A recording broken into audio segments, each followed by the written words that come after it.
Good afternoon and welcome to the Midday News. Here's what we have in the bulletin.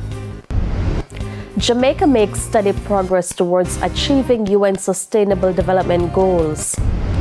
Mandeville Mayor urges NWA to address flooding issues amid heavy rains. And later in sports, JFF suspends 2 parish associations for breach of constitution. Thank you for joining us. I'm Shamela Pullen. Here are the details. The country is on track to achieving the United Nations Sustainable Development Goals. That's according to Prime Minister Andrew Holness. Meanwhile, Mr. Holness says the government is developing a program for the next 3 years to allocate $5 billion to improve communities. Kelisha Williams reports. According to Prime Minister Andrew Holness, Jamaica leads the Caribbean in meeting Sustainable Development Goals targets. Shelter and housing and community development is captured in the SDG.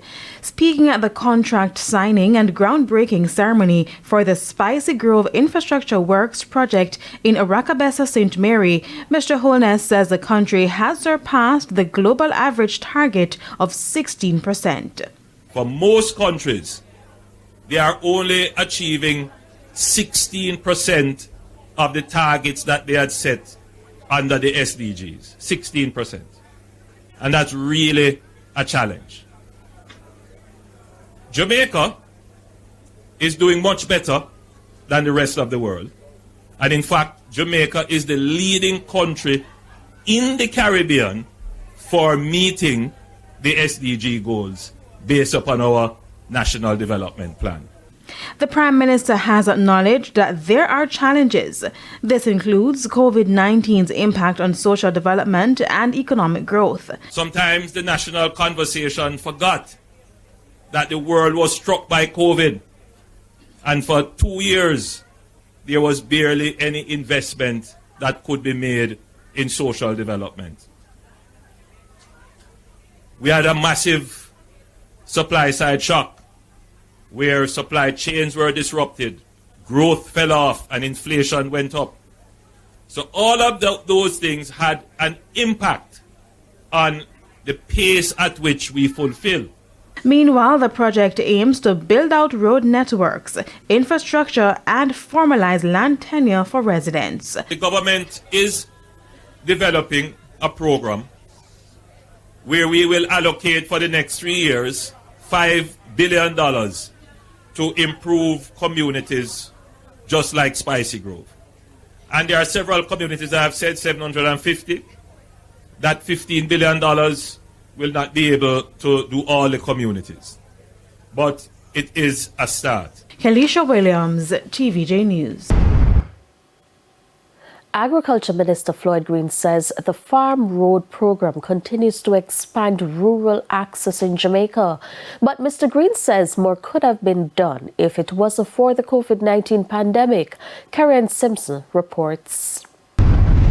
Agriculture Minister Floyd Green says Jamaica has made significant strides in its farm road rehabilitation program. Mr. Green says 71 farm roads were repaired under the program last year alone. He was addressing concerns about the effectiveness of the program at Wednesday's post-cabinet press briefing. In general, I do believe that we need about $1 billion a year for the next 5 years or so to really treat with the majority of our farm roads, right? But what we have this year now, we got an initial allocation of $670 million plus an additional allocation of $200 million. So we have $870 million for our farm road program. We've earmarked 46 roads under our original allocation. Mr. Green further explained that the annual $200 million allocation towards the program is decided in 2 ways. One, there's some roads that we had done already that with the heavy rains, they were done 4 years ago. They've started to see some deterioration. We don't want to lose those gains, right? So we're going to do some minor rehabilitation on those roads. So we've earmarked about 51 roads that we're going to ensure that we do some patching work, some minor rehab work on. The additional 130, we're going to do a special program in our Blue Mountain range, right? They require bigger projects that we normally do.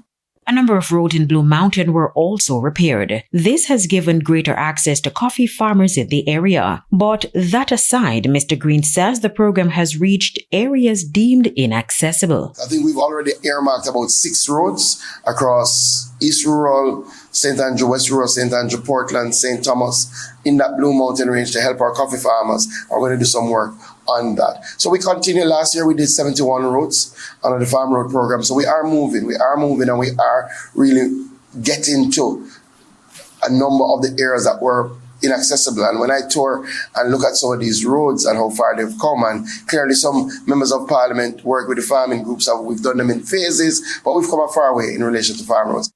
Carrie-Ann Simpson, TVJ News. Education Minister Favour Williams says restoration work is not yet completed for schools damaged by Hurricane Beryl in July. But Mrs. Williams says repairs are near completion. She made the comments at the Winston Jones High School in Manchester on Tuesday. While you were not on the Priority 1 list, I know that you appeared on our Priority 3 list. And that means we have a commitment to you to fix the hurricane damage during this school year. And I know based on the reports we got that the roof of your poultry house was damaged and the gutters from all the buildings were also damaged. She said work is also being done at the Prattville Primary School. You know, everything is not back to where we want them to be across Jamaica. But we're working, we continue to work with the contractors and the building officers to ensure that the repair work is completed as quickly as possible. And I want to especially say to Prattville Primary School, we thank you for your patience. We know you're not back fully yet, but we continue to work. In the meantime, opposition spokesman on transport and member of parliament for Northwest Manchester, Michael Phillips, says there's an urgent need to address poor road maintenance and construction in the parish. Mr. Phillips pointed to mounting complaints from persons who live and work in the parish. In my own constituency in Northwest Manchester, in the Mile Gully area, today, taxi drivers complaining about the road surface and the operation of Jamaica with their trucks on the narrow roadway heading into Mile Gully. And just, you know, it was averted. I had a conversation with Jamaica in how it is that they treat with their transportation of the bauxite from the mines in Mile Gully to Clarendon. And they have made a promise that there will be some road maintenance being done on the main road. Therefore, Mr. Phillips is calling for plans to be fast-tracked on Bauxite Haulage Road construction. That they will put into effect to take their trucks off the road. It is beyond me why it is that after 4 years we're still waiting on them to even conclude the agreements between themselves and the government and other landowners to be able to start that haul road. I think the patience of the residents and the operators within the Mile Gully area, public passenger and other road users is growing thin. It is growing thin for me too. An elderly man was among 3 persons shot and killed in Green Island, Hanover on Tuesday. The deceased persons have been identified as 61-year-old Melvin Davis, 45-year-old Andre Colley, an electrician, and 43-year-old Stacey Ann Williams. According to the police, Mr. Davis was at home when he was pounced upon by armed men who opened gunfire at him. He was pronounced dead at hospital. Meanwhile, the police are reporting that Miss Williams and Miss Colley were at home when men armed with handguns opened fire at them. They later died at hospital. It's time for a break. Stay with us. More stories when we return.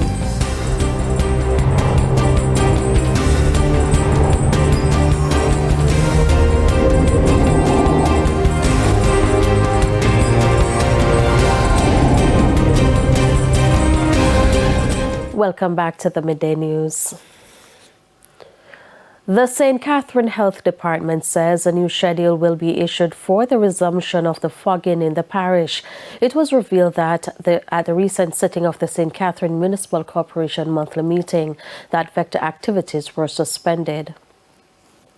It's because we would have asked in July about some vector control activities within various spaces of St. Catherine, and as you would have heard, my council colleague and even myself can attest to the fact that we have not seen any form of operation, any form of fogging or larvicidal activities within the parish. So we need to know. Health Inspector for St. Catherine Health Department, Denise Douglas, offered this response. I believe what you're referring to is a report that there were some issues with the enhanced temporary vector control program. However, that was clarified and a memo was sent out this morning. So it is the same enhanced vector control program that I just mentioned, right? It is usually operated in phases. So the last phase would have come to an end on October 31st. However, it, as I said earlier, will continue. Mayor of Mandeville, Donovan Mitchell, is calling on the National Works Agency to act swiftly to address a long-standing issue to prevent any further flooding. It comes following heavy rain in the parish. The issue there is that it is the lowest area on the roadway because it's right in between two areas, two little hills.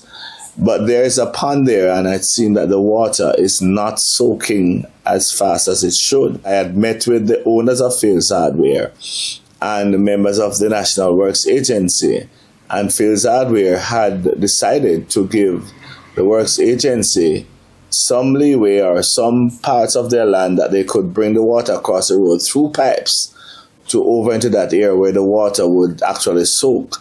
But no words have been coming from the NWA, and so people have to suffer a lot there. And I'm scared because in that area we have the Catholic College, we have students who have to move to Bishops, we have El Instituto, we have the Bel Air students, and so it is really a problem there. It's why Mr. Mitchell wants the NWA to act now. You have been given the opportunity to find a solution.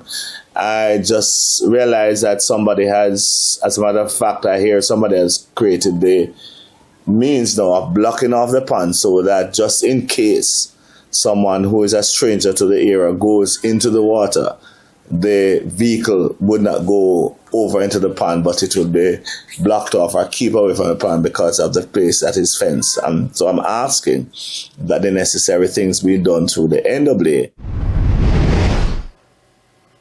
It's now time for the Business Minute.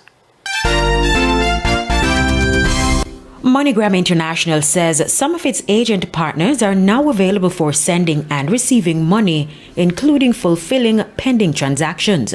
The update comes after the global remittance company said it was working to resume operations worldwide after identifying a cybersecurity issue affecting aspects of its systems. MoneyGram says it continues to make progress and is resuming additional services, including MoneyGram.com. It says once all systems are fully operational, transactions currently pending will be made available to customers. Further afield, the Federal Trade Commission is cracking down on businesses that use deceptive artificial intelligence to lure customers. In a new law enforcement sweep, Operation AI Comply, the FTC took action against companies it said used AI to trick, mislead, or defraud. The alleged schemes include the use of AI tools that enabled customers to make fake reviews, advertising for the world's first AI lawyer, and AI-assisted e-commerce businesses, all of which are illegal, failed to deliver, and defrauded consumers of millions of dollars. And that's it for the Business Minute. I'm Carrie Ann Simpson. Time now for the top regional and international stories. In the region, United Nations Secretary General Antonio Guterres called Haiti's crisis a protracted human tragedy, urging global support for stability. He noted rising violence and human rights abuses with a significant increase in homicides. While acknowledging progress in transnational governance, he highlighted the need for better funding for the UN-led security mission and humanitarian efforts as many Haitians face displacement and food insecurity. Guterres stressed that a political process is essential for restoring democracy in Haiti.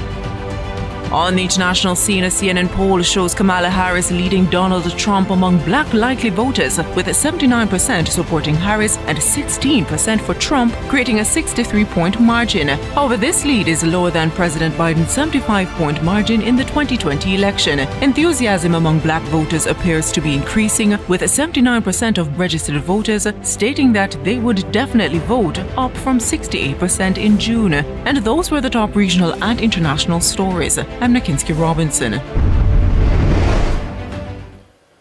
We take another break. Sports is next.